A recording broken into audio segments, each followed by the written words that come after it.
Welcome back to part 3 of the 6-speed to 10-speed swap, and check that out. This is the first time that I've had the 10-speed in. It physically is fitting right off the bat. My rear transmission mounts right here. The bolts are a different size, and I believe these are coarse thread 10 mil. So I'm wondering if maybe these holes are 12 on the 10-speed.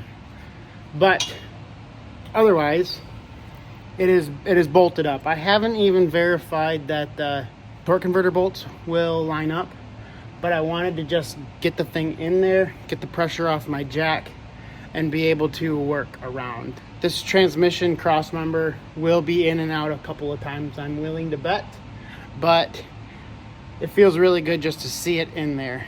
So now let's see if we can get the torque converter bolts lined up. If that's the case, I won't need a flex plate. And then really the only puzzle will be working with those cooling lines. This is one of the reasons that I can't run the stock lines, because of that 90-degree change in orientation of our fittings. Oh, that's pretty sweet. Look at that, in and out. So I'll be pumping from this back line to the bottom of the cooler, and then I'll be running from the top of the cooler back to the inlet. That's awesome to see that. I like it. Well, it may not be that easy to see, but yeah, our holes are not aligned. Dang it. That is dumb. Dumb. Why do they do that to us? There is a flex plate coming, $78. It's not terrible, but geez, that's just, I measured it 1/8 inch out, and it was enough on a, whatever that is, 10mm bolt. That's close to 1/3 of that bolt over. So yep, we're gonna have to pull the transmission back out. So I've got the transmission pulled back out. I've got the flex plate in my hand. Now this is something, check this out. 1 bolt, 2 bolts, 3 bolts, all right? But that's off. That's off. And that one's off. Huh, look at that. This one was used, that one was not, as far as the original went. So is this a multi-drilled flex plate? Am I only supposed to use 3 bolts? What the crap? It does not take anything as far as the measurement goes to know that that hole and that hole do not have the same radius from center. I think just because of the fact that the torque converter has 6 inserts and it's got that flat plate, I really want to use all 6 bolts. So I think I'm going to end up opening up the 3 holes. I don't want this thing, you know, making a harmonic or a rattle because only half of the bolts are used, but the whole thing is touching. So it's a little bit simple, but I'm not really hogging and I'm not really taking a lot of material. I just clamped this down in the center. I eyeballed just my center along the T-slots. No big deal. And then I picked up the outside of the hole and I zeroed the mill. And then I zeroed on the back side as far as my I guess my right to left goes. Zeroed the mill. Came and picked this up. Brought in my 120. I actually gave myself 125 thou. And then moved over back to my 0 and clearanced it out. It's a little more square than what this looks like, but it's going to be just fine. And just using a distance from here to the inside of one of these teeth, I measured. This was supposed to clearance 120, that 120, this one 125, and that's why I went 125 here. So I'll just do 125 on all three. That should give me plenty of clearance. I'll bolt this back up to the torque converter before we install, just to make sure that I don't have to do this all over again.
Now, could I have done that with less tooling? Maybe just a high-speed grinder? Absolutely. Maybe even a drill press, you know, but I had the ability to do a little bit more precise work. And, you know, when that thing's spinning, whatever, 5,000, 6,000 RPMs with 550 horsepower running through it, I guess if I can be a little more precise and be a little more smooth and a little less rough, I guess it'll probably be worth it. Check that out. We've got 6 bolts from our Flexplate to our torque converter. Why would we ever want to pay $83 for one when we can machine one ourselves for $200? Now you can see a little bit of oily residue here that looks like maybe a rear main seal. So while I'm in there, I figured I would just check a few things out. Now it actually looks like this pan gasket is weeping and my rear main seal is quite dry. The only thing I can think of is maybe some of those bolts are through bolts, and maybe I need to make sure that they are sealed up well. I know this says small screw, but I really like this purple Loctite, service removable. So that's what I'm going to use. It's going to seal up my holes and make sure that none of those threads leak any oil. So the transmission is back in. I still need to get larger bolts for these transmission mounts. I do believe they're 12 millimeter instead of 10 millimeter. And actually, I'll have to measure this one, but it just slides up there. So that ain't right. And then as long as my torque converter bolts line up, which they should, because I made sure that it would do it outside of the transmission being mounted to the engine. As long as those bolt up, it's just assembly time. I'm excited. So now the ever-loving task of torque converter bolts. When we are tightening these up with our finesse and dropping our flashlights, we need to get this bolt, we'll say snug, and then back it off like a quarter turn, because we don't want to tighten any bolts until all of the bolts are in. Snug, backing it off, and then, right, wrong, or indifferent, I'm going to use the crank bolt to rotate the engine.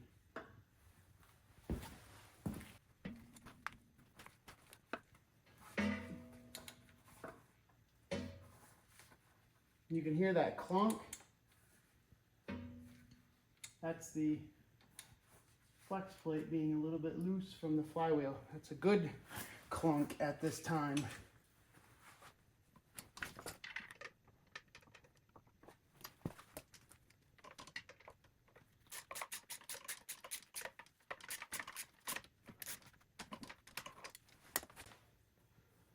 Did you notice now I have 2 bolts in and they actually went together? That's awesome. That one just now is one of my machine slots.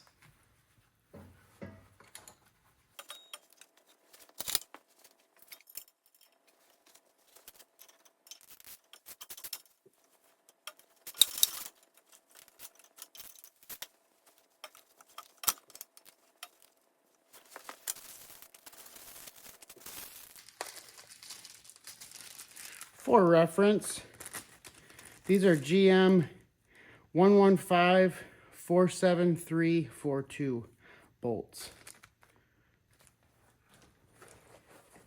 Now they're in my pocket. They come with that pre-applied thread locker. I don't know what it is, but they fit well. And the reason we also snug them all the way to the point where they're tight and back them off just a little bit is so that way we don't get hung up on the back of the engine anywhere. It'd be pretty terrible to have to rotate the engine even more times just because we didn't get this bolt in far enough.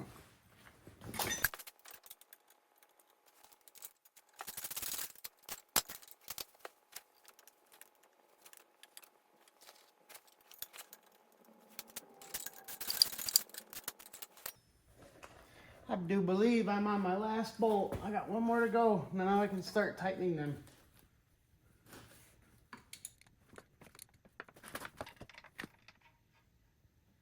Yes! They all fit. They all friggin' fit.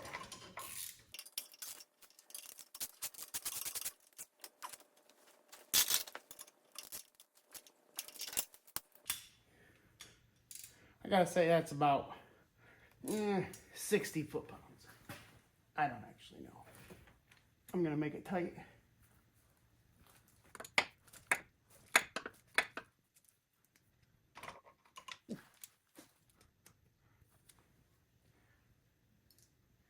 I sure do miss when Craftsman tools were made in the US.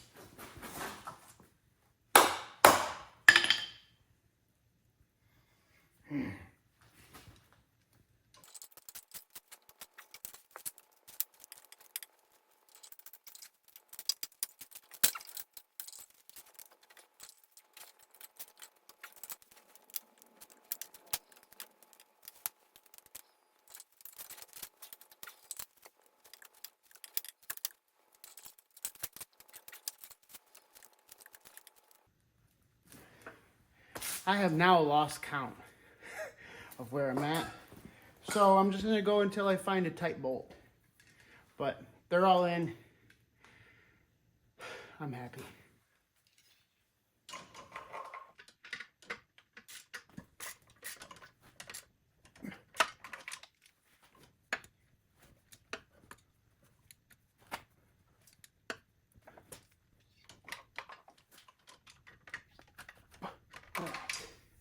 Should have marked that one. That was my first one I tightened, but we're done with that part. Awesome. Awesome.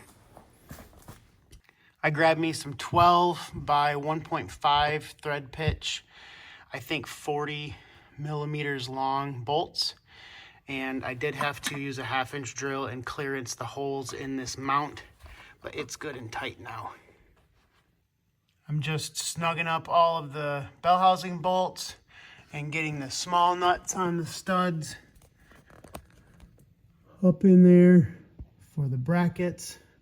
I've got to secure some of my harnesses and zip tie them all together. Remember, this right here is the stock transmission harness that would have plugged in over here.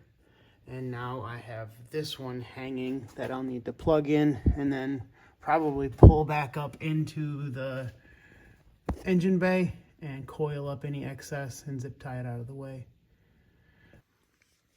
These gaskets here are not exactly 6 bolts on center. One of them is a little crooked, a little off. So you have to know your orientation to be able to assemble this. For example, if I move this over, I've got everything but one lining up. So I marked my arrow for orientation up. And then what I'm going to do now is pull that off carefully. I'm going to hit it with some adhesive. We don't need to know about the fact that it's automotive headliner. This is just to keep it in place.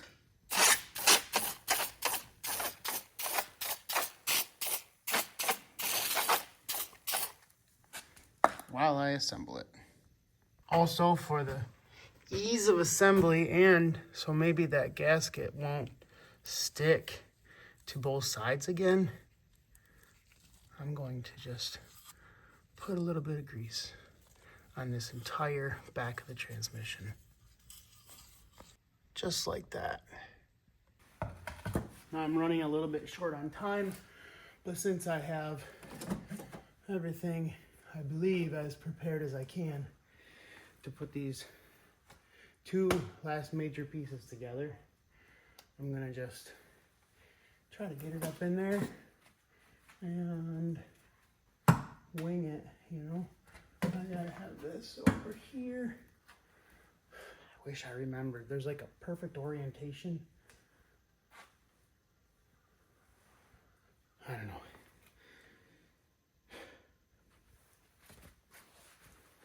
Got my helmet on. Okay.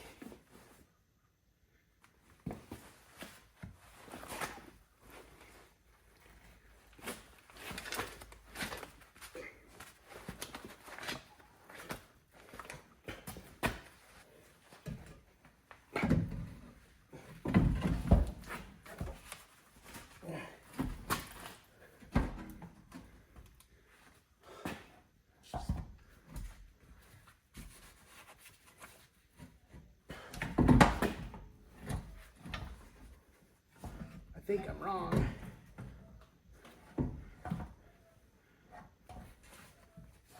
And I think I do this every time.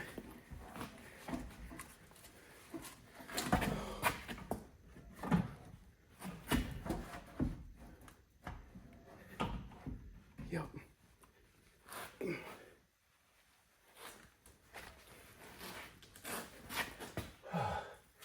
Okay.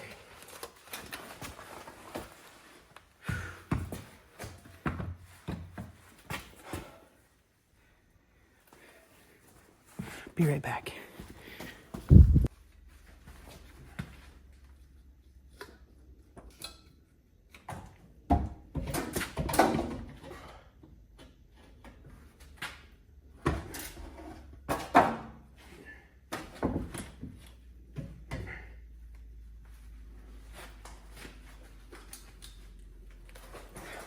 I have 2 minutes before my alarm goes off and this thing quits recording because I gotta go.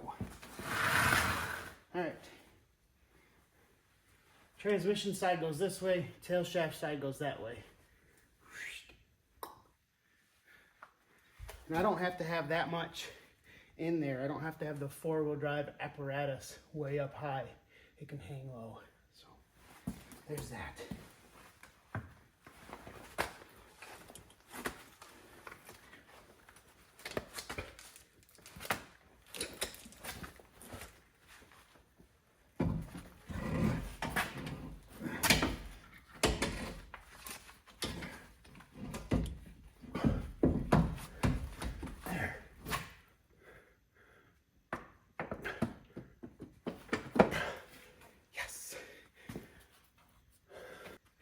Couple nuts for good luck.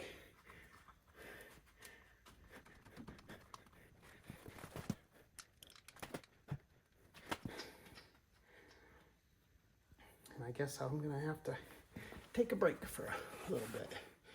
But I'm really happy with the way this is going together.